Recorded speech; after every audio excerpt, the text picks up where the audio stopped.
Good morning, Ken at Tortoise Capital. Sunday morning coffee talk. This is the Sunday strategy podcast. I'm going early because we have a late soccer match tonight. So I'm going to review a couple of the trade frames that were posted in the chat room from Catherine.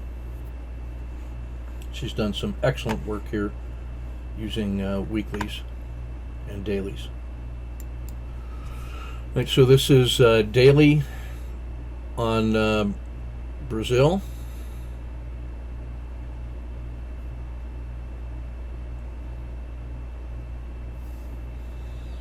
For August 24th, 2020. Settling into winter. She's identified that. Nice. It's broken out of the Z, below the dragon and below Z1. She's identified critical state.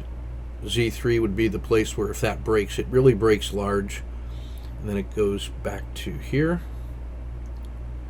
And then traverses that gap pretty quickly, gets to the RL270. This thing could go to 22 pretty easily. Upside, she's identified skin of the dragon, PSAR flip, Bollinger Band mean, 10-day range, Z1, Z2. We're just starting to see the curl here of expanded volatility, and that's really being driven by this. But we also can see that within, a 20-day period, it can make this move. So this could achieve just a retest, and then if it fails, that's the size of the box. So both of those are within reach, and she's paying a minor price for uncertainty in a critical state. Perfectly played. She's identified a couple long-term areas of gaps, and we would expect price to traverse these very quickly. Once it, we'd expect the edge of the gap to be resistance, but then if it gets through there, it closes that gap quickly. So nice work. Frog champion, it's ready to go. Now we're shifting to DIA, also on a daily.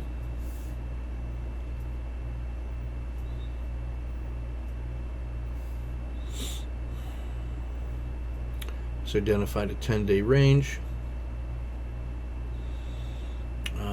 This is looking more like a turning point in a sideways quiet channel because we've had 10 days basically of sideways in a pretty narrow range. We have a gap just waiting to be filled. So an entry, a second entry, and then if it traverses that, it goes fast.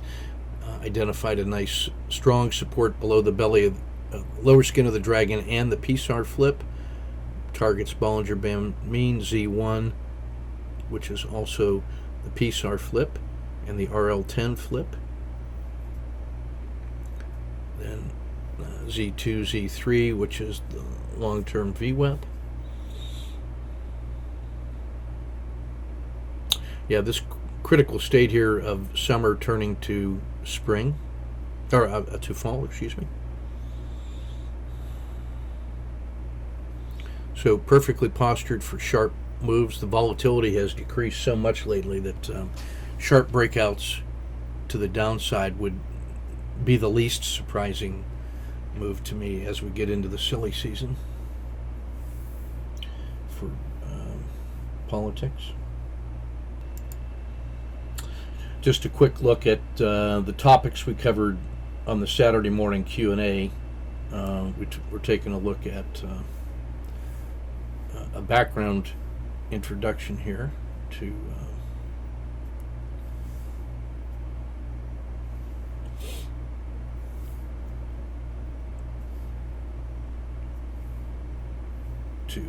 core, swing, and day trading as individual entities, and then how hybrid trading binds them all together and shares information. We looked at different techniques that can be used for that longer term position trading.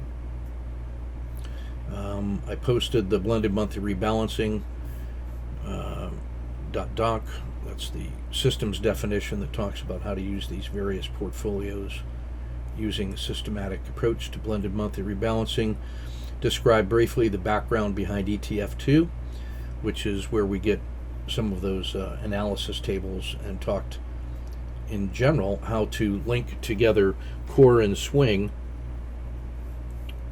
using the swing trades as the turbo and the core positions, the longer term monthly rebalancing as the core. So using core and swing in the same way that we used swing and day, with swing being the core position and day being the turbo. So that same relationship occurs between core and swing as it does between swing and day, and that makes this whole package using fractal patterns hybrid, because it's pulling it all together in an integrated way. And then we went through a bunch of case studies on how to use that multi-time frame, multi-lens analysis as a way to frame trades using fractal patterns, and showed how to structure a systematic decision support frame that can then guide you through every time frame that you're interested in trading, from 1 minute all the way up to weekly and monthly charts. So an integrated trade frame was what we covered this weekend for the hybrid trading workshop.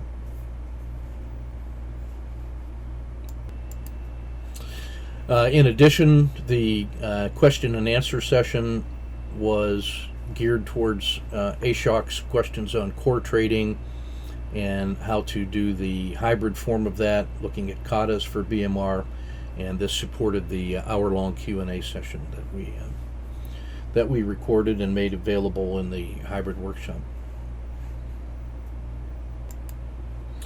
Now, to set up the Kodak intraday case study, this was an update of the movers list that I posted in the chat room and on Patreon Friday morning.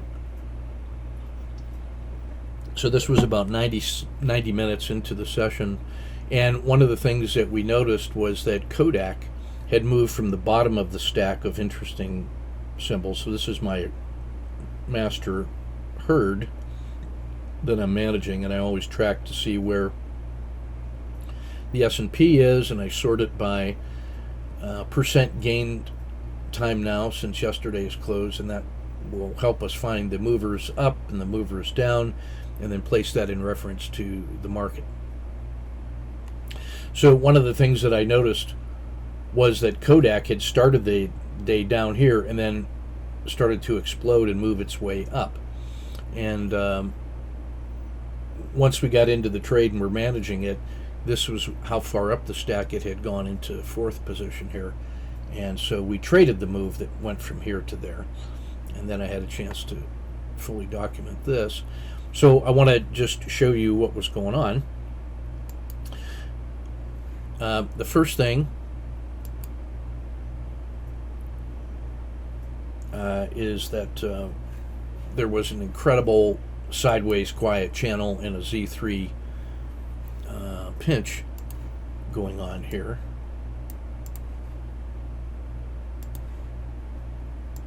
You'll notice how tight that pinch is happening. You'll notice the VWAP and fair value is like right along here. And just starting to get a little bit of buying pressure to bring it out of the sideways quiet channel. And we would notice that this is maybe a 20 cent. From Z3 to Z3, it's about 10 cents from here to there.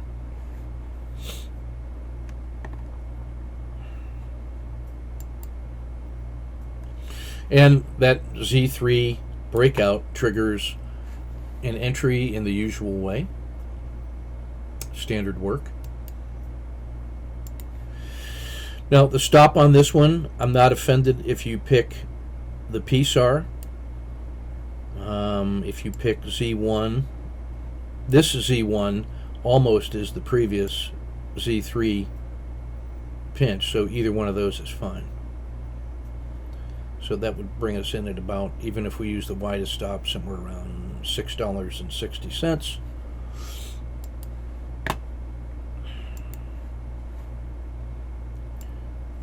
which would make an initial risk box of about 15 cents if you use the wider stop, 10 cents if you're using the narrower stop.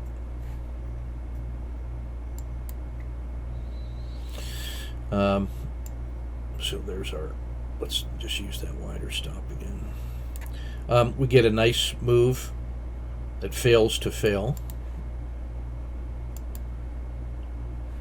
So it's moving up, get a nice breakout. Now, when it breaks above, this dashed red line is yesterday's close. This was today's open at the dotted blue line. Thanks TC2000 making it easy. So when it essentially closes the gap and is moving out with power, notice the volatility, and we've cleared 1, 2, 3 execution R in hand with momentum, we just go ahead and add that next entry.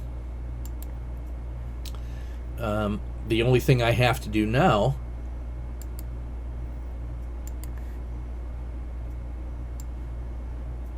is get my stop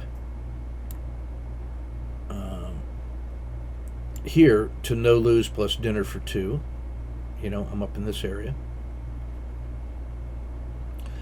And then get that above my second entry. And as soon as I can do that and then lock in some kind of gains here, then I've got 2 positions in the money, and I'm not going to lose money on the trade, and I've already got twice my desired size, so I get 2 scoops in. All right, so that's the only decision I have to make, is when to lock this in. Like, this wouldn't be a bad place right now. Inside that bar, when it, as you see it taking off, and as you're putting the second position in, if you could bring that to there. And now, if this sells off, the gains from position 1 will cover the losses from position 2, and I'll still make money. So that's a no-brainer. And then as soon as I can move that to the second position and lock in gains, then it's really just a science project.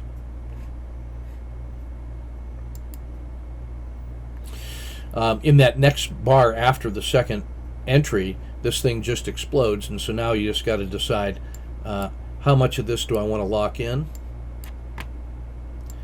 And you'll notice that there is now a failure to follow through happening. So it's had 5 minutes with nothing to do. So this line here would be about keeping half of the gains. This would probably keep 2/3 or 3/4 of the gains. This would be based more on a condition that the last little sell-off in here, I'm like at about a 5-bar low or something, would lock in probably 80% of the gains.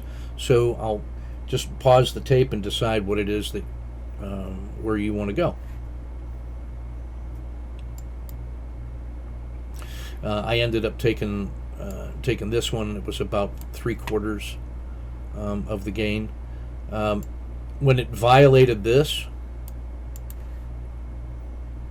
you know, I had that urge, and in the time that it takes, you know, to drag the stop, it had already fallen this far. So that locks in the gains on a gift of an explosion in Kodak. Kodak very hard to short right now, and this was really just an opportunity trade on a symbol that occasionally shows this this kind of spontaneous combustion, which I attribute to the fanboys from Robinhood who are still trying to make this thing work. So I'm not trying to short that. I'm just trying to take advantage of these spontaneous explosions. That exit ends up feeling pretty good compared to the rest of the move that then happened, which brought it all the way back to the VWAP, and which would have put the second position below, you know, no longer in the money, and would have reduced this to a fraction.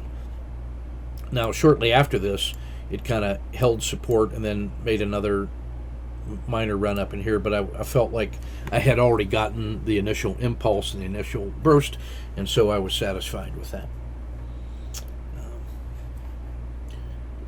So that's everything I want to cover for today. Let's be prepared for more shenanigans in the market as we get deeper and deeper into tactical silliness and politics.